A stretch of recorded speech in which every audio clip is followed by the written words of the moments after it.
Assalamualaikum warahmatullahi wabarakatuh. Selamat pagi.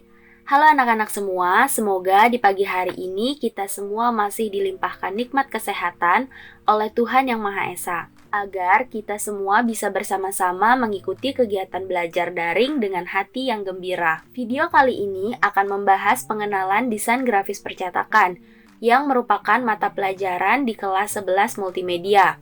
Sebelum ke materi, jangan lupa untuk klik tombol like dan juga subscribe. Selamat belajar! Desain grafis percetakan. Nah, sebelum kita mengetahui apa sih itu desain grafis percetakan, kita perlu tahu terlebih dahulu apa itu desain grafis. Desain grafis berasal dari dua kata, yaitu desain dan juga grafis.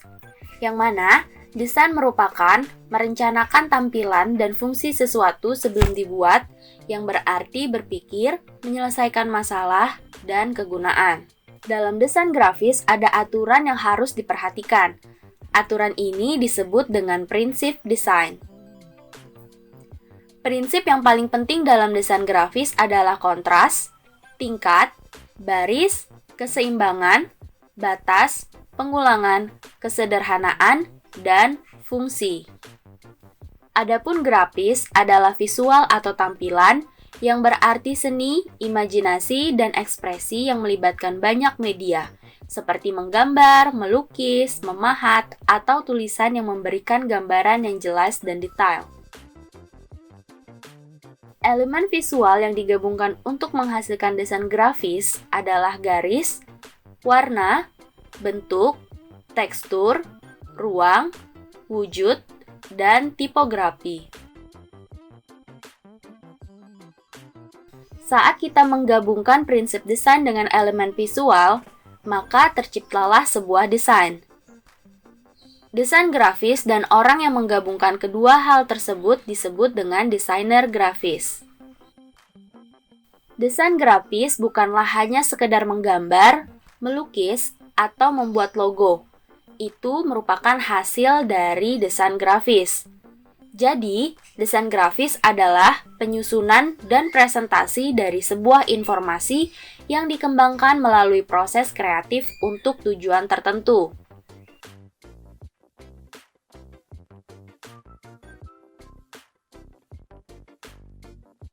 What are they for? People have been designing and creating technologies for generations. Over time, these technologies have been used to find and solve problems that people face all over the world. For example, how to source, gather and prepare food, create shelter and protection from the elements, or simply for human connection, belonging and communication. A desire to confront problems and find solutions is what drives people to create and use technologies. Finding ways to make life easier, more convenient, or improve living standards for everyone in the community are what technologies are all about.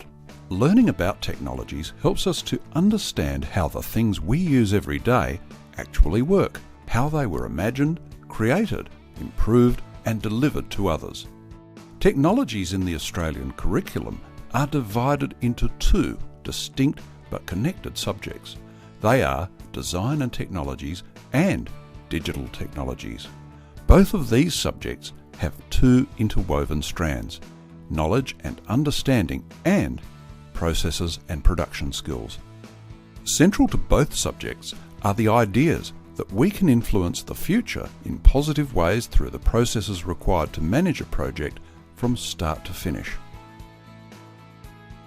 Let us consider design and technologies. Dalam desain grafis, kita pertama harus mengerti tentang informasi, apa saja yang ingin kita sampaikan. Jika kita sudah memiliki ide yang matang, lalu dikembangkan melalui proses desain. Kita dapat juga menggunakan keahlian kita untuk membuat tata letak, warna, tipografi, dan kreativitas untuk membuat ide itu menjadi nyata.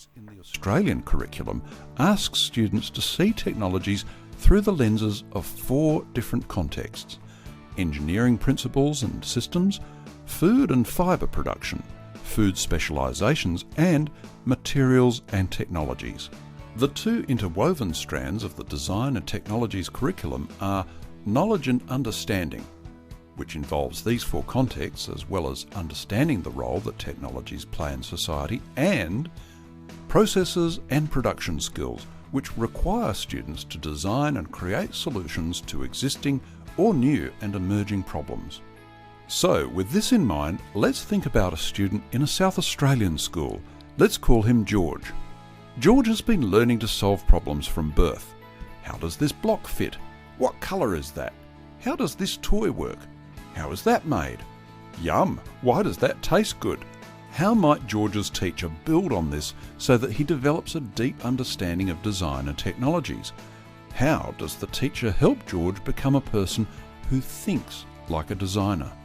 Someone who uses digital and design technologies to look at natural and constructed worlds to develop creative solutions to local and global problems. We are not so interested in whether George can make something from scratch or follow a predetermined set of instructions.